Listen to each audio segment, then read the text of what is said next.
All right, good afternoon, gamers. Today we're going to be talking about Uldaman and Neltharus and talking about how they seem like they will function in Mythic Plus. So basically, for those who don't know, there are two dungeons on the alpha right now, and both of those dungeons, they're called Uldaman Legacy of Tyr, which is a remake on the classic dungeon, and then there's Neltharus, which, not to be confused with Neltharian's Lair, it's just named Neltharus, and it is a brand new dungeon to Dragonflight. But these are two of the dungeons that seem like they will be added as Mythic Plus contenders coming into Dragonflight. And I just kind of wanted to talk about what I thought about both Uldaman and Neltharus as Mythic Plus dungeons, give some of the pros and the cons, things I liked about them, things maybe that Blizzard should look at trying to change if they are even able to, and those kind of things.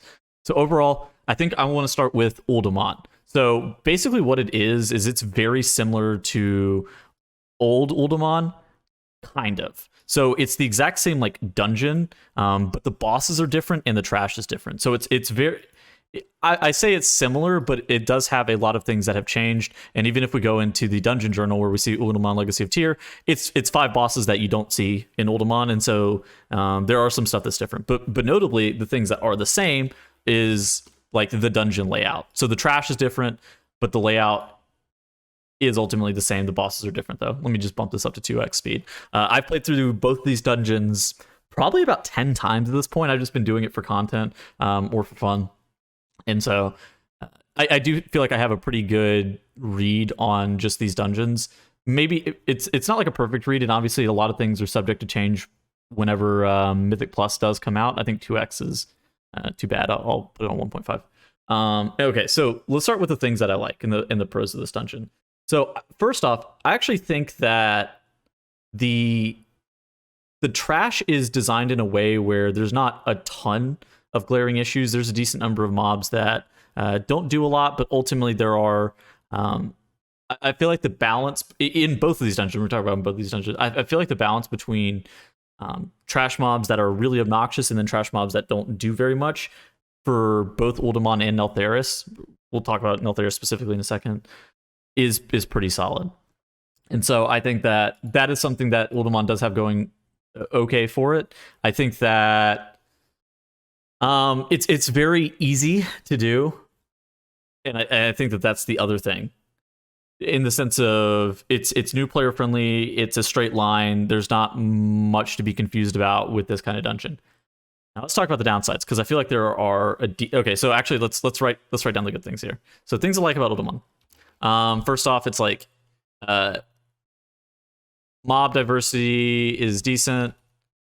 Every kind of like every wing feels unique, and like after you pass bosses, you feel like you're pulling a little bit different trash, so it's not the same like 5 mobs over and over again through the first half of the dungeon. Maybe it's like the same kind of mobs, so you have like these basilisks, you have these casters like the rock throwers, those kind of things.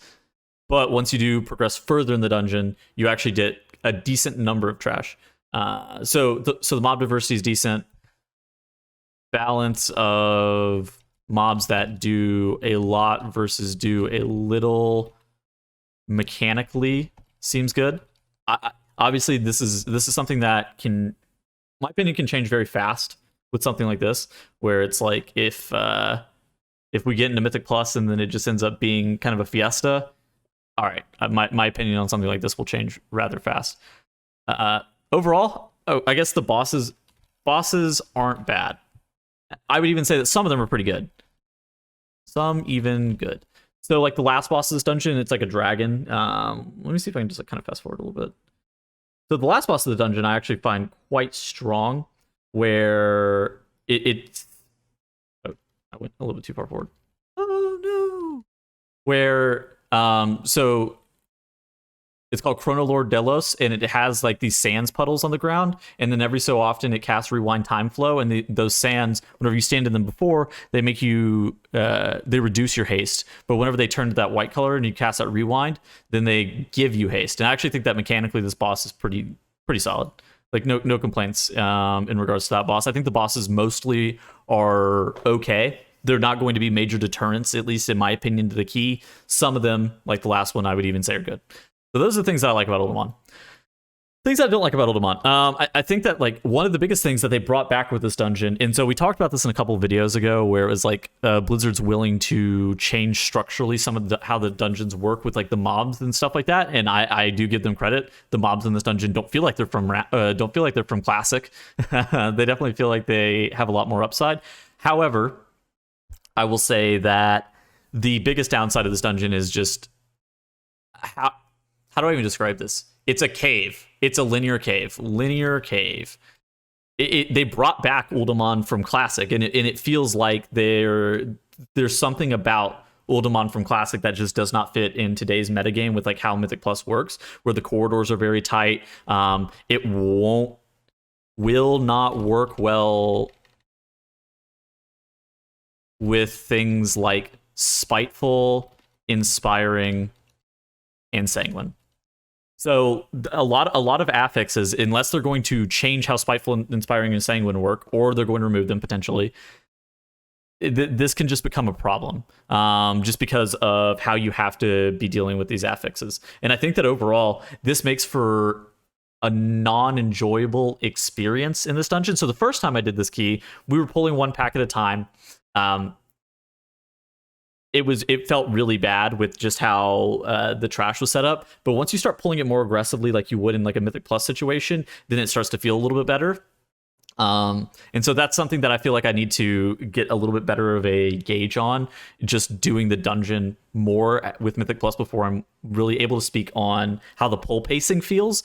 But things I don't like is like it's a linear cave. It will not work well with things like Spiteful, Inspiring, and Sanguine. This means that like a linear cave means that no routing decisions will just hold W and hit 100% count. And like you're never going to have an option realistically to do anything else inside of this dungeon.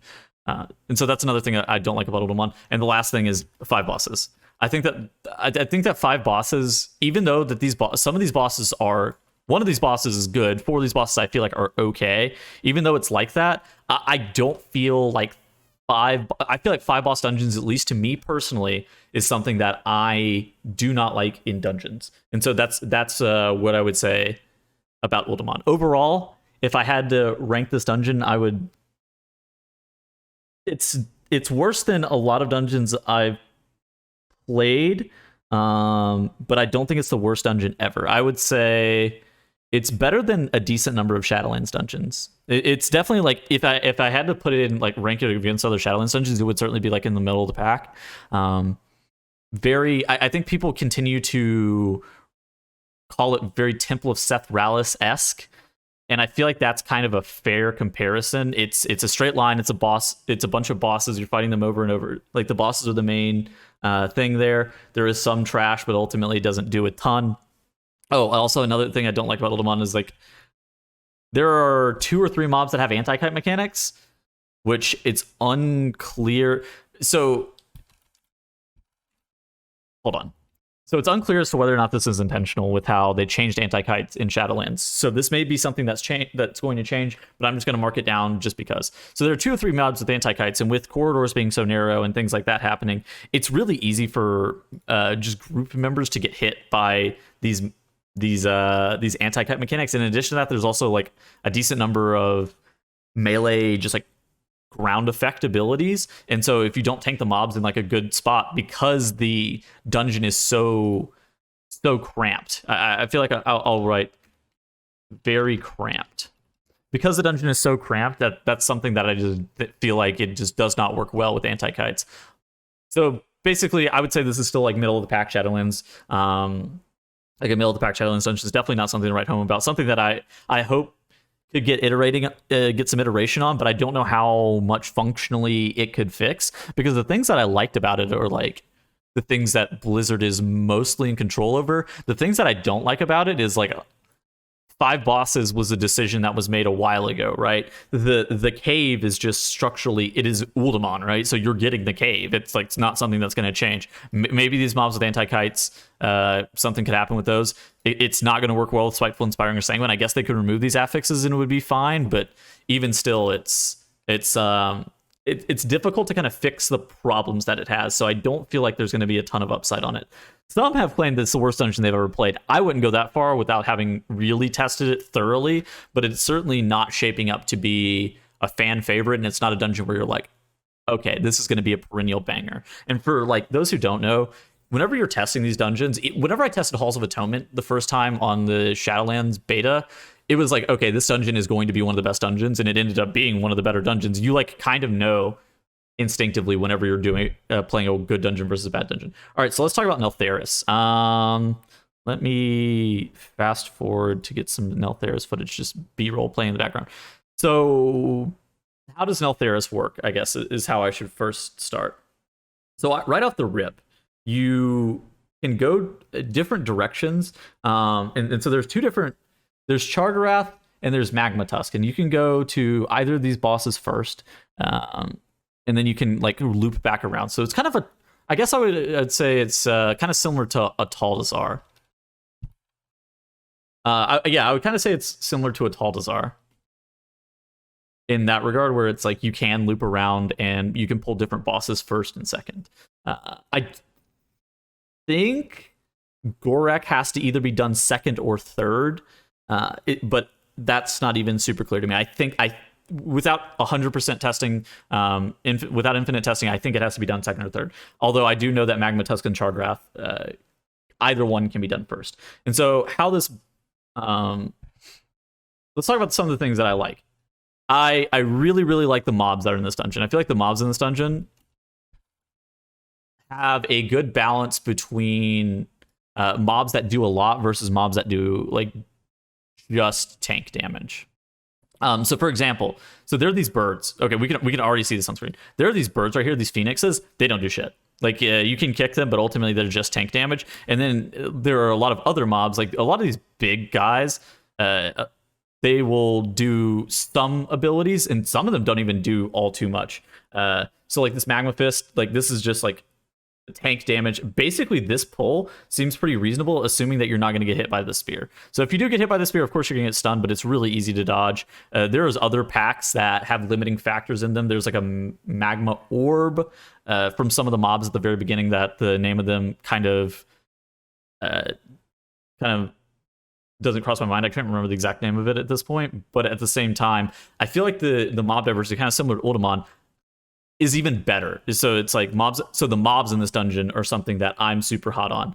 It does have a mini boss, which I'm not a big fan of mini bosses just normally. I feel like mini bosses just in general are something that I'm not super hot on. Okay, so yeah, you actually can do Forge Master second.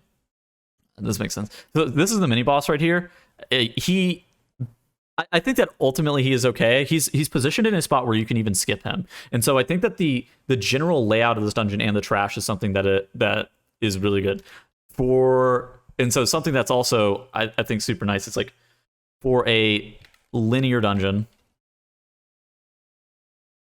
the openness of the rooms are nice. So when I say linear, I mean like in the sense of it's not spread out. You're not really able to pull a bunch of different packs where you like have to. Basically, what I'm saying is like you have to go from like starting area to a boss, and you're gonna have to go from starting area to a boss. You're not going to skip from like the very beginning to the fourth boss, and then backtrack to the first boss, that kind of thing. You're reasonably going to have to kill a boss and then make your way through this dungeon. So there is some structure to it. It's similar to a Talzar, but it's not like 100% linear. But what I'm saying about the openness of the rooms is like, look at how big these rooms are just generally. You're able to walk around a lot of the trash mobs that you don't want to pull. And so this alleviates the thing. So like, since it is a linear dungeon, this doesn't run into the issue of like, no routing decisions, we'll just hold W and hit 100% count like Uldaman had. So you're going to be able to really make a large pick on which packs are going to be pulled. And sure, some of them are in the way, some of them are patrolling. But even like with this mini boss, we just skip around here. Something that I guess we'll talk about those in a second. But something else here that's super nice is just look at just like these packs, and we could have skipped these, but ultimately we decided that we wanted to fight them, and now we're going to be making our way back towards the very beginning of the dungeon. This is something that I don't like about the dungeon, is the amount of runtime. It feels very Things I do not like about Neltharus. Amount of runtime. I worry that this may turn into something like DOS. It's definitely not as bad as DOS, is what I will say immediately. There is a large amount of runtime without doing anything in these dungeons, but ultimately it's not very the other side heavy. Okay, so this is something that I was talking about earlier, where it's like the pack diversity. A lot of these mobs here, you're not on a higher level, you're not going to be able to pull those Flame Masters with other Flame Masters, because the Magma Orbs, you can CC them to get them to stop casting those orbs, but realistically, it's like a hard pull. On top of that, like, look at this. With these mobs that do this magma conflagration, and this is a very dangerous cast, they also match these mobs up with these elementals that basically do nothing. And so it feels like the packs are super deliberate. And again, talking about some of the things I like about this room, you don't have to pull these mobs off to the left side, right? These guys are just chilling at this counter. We can just go right where we're supposed to be going, and we don't have to get this pack. However, if we want count in this dungeon, this is something that works out super well. Another thing I really like, I like the bosses. The bosses feel good. They do a lot of group wide damage and require a lot of AoE healing. Realistically, it's not just tank hits though. So a lot of Shadowlands bosses had only tank hits, where it really feels like this expansion, or at least for this dungeon in particular, there is a lot of group wide damage, and AoE healing is going to be the focus by and large. And so that gives your healer a lot more work to do. So it's like, bosses are well designed and have a nice AoE damage profile. It gives, basically, everybody has something to do. Everybody has something to do in the dungeon. In addition to that, like, the mobs are super big in here, so this is going to allow melee to have really good uptime on them. Which, I mean, I don't really play a melee, so I don't really run into this issue, but it is something that you do really have to think of. And then beyond that, again, so this is the runtime that I was talking about that I'm not like super big on, but it's mostly fine. There are some mobs like that probably shouldn't be pulled. Like, there are these birds that are off to the side that do this Tempest ability that probably on higher levels are just banned. But, you know, there are some mobs that you just are off limits the whole entire expansion. You know, there's not really much you can do about it. Overall, I would say that Neltharus is going to be a pretty solid dungeon. It's a lot better than kind of the predecessors of like the Theater of Pains and like the Ataldazars before it, where it was like a version of like a take on a linear dungeon, but there was some options which like route you went beforehand. So I think that it is a well-designed dungeon in that regard, because you are able to manually skip and you do not feel forced to bring a rogue. Not forced to bring a rogue. On top of that, like, even though a lot of these mobs look massive and you would think that they're non-CCable, most of them are CCable. And so that's something that you're going to have to learn. It catches you off guard, but a lot of the mobs are CCable. Something that I do wonder about. Okay, so something else. Let's checkpoints. Checkpoints.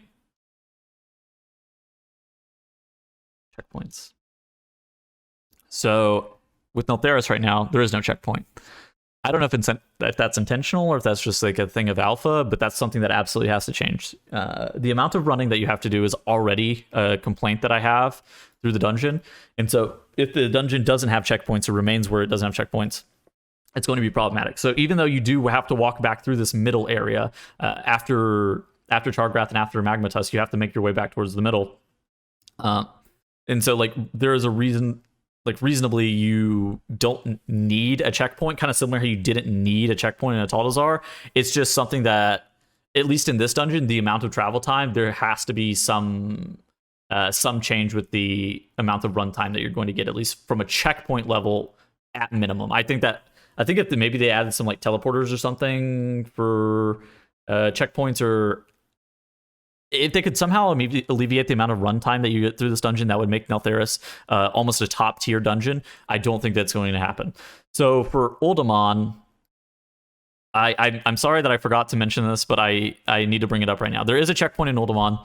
There is one checkpoint in Uldaman, and it's gated behind like a mining node, but it's 3 bosses into the dungeon. And so it's nice that it has a checkpoint, but it is If you do have to run back, it's like a 2.5 minute run back regardless. Okay, so the checkpoint is here. And so we've already completed 3 bosses. We're most of the way through this key. Let's just say 80% of the way through this key, just runtime wise. And how this checkpoint works, if I can get it on screen, is right here. You can see it here. It's a mining thing where either you can kill this wall, and it has like a decent amount of HP, but ultimately you can either kill it or you can have mining, and you can just mine it, and then it eliminates the rock. You activate the mole machine and you can take it back to the very beginning.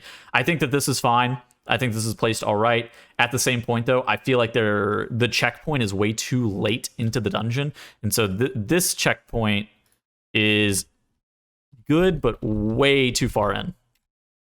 So I feel like they need a second checkpoint after the second boss, and that will allow for players to I feel like just the general run back time, especially if you wipe after the third boss but before you activate the checkpoint, or if say you wipe on the third boss, or say you wipe like right after the second boss but before the third boss, the amount of runtime you're gonna have to do back is like something in the order of 2.5 minutes, and that's pretty unacceptable in my opinion. We've seen multi-minute run backs in a lot of dungeons.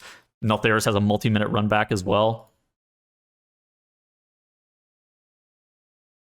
And so those things are just something that Blizzard has to be looking at whenever they're designing their dungeons moving forward. So overall, I would say that Neltharus is definitely on the upper end of dungeons. Like if you're ranking it compared to Shadowlands dungeons, I think the only dungeon that would be better than it is probably like Halls of Atonement. I really, really like Neltharus. It could just be due to the fact that it's new.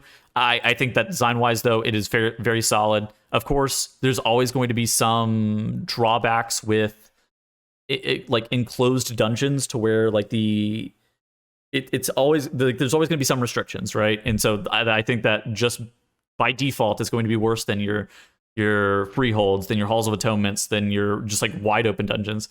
But I do think that overall it would probably be like the second best dungeon in Shadowlands. For Uldaman, it's definitely like middle of the pack. Not a great dungeon just by design, but I think that like with what Blizzard may have been given, it's not awful. It's just I do question why that is the dungeon that they constrained themselves to picking, right? I do understand, but at the same point, just look at how narrow these corridors are. Look at how narrow these hallways are. It's going to be so hard to kite. It's so hard to like move mobs. In addition to that, there's a lot of mobs that you're going to be struggling to group up just because of how this dungeon's layout is. I'm not super hot on Uldaman. Big ups on Neltharus, though. Anyways, so I think that's going to be it for me today. I don't want this video to run too much longer than 22 minutes. Come check out my stream. Come check out the other rest of my content down in the description. Please like the video. I need it. I've been releasing a lot more videos lately. I'm going to continue to ramp up my content as the alpha and beta cycles continue. So if you like that kind of thing, come check out my stream as well. And I will see you in the next video. Adios.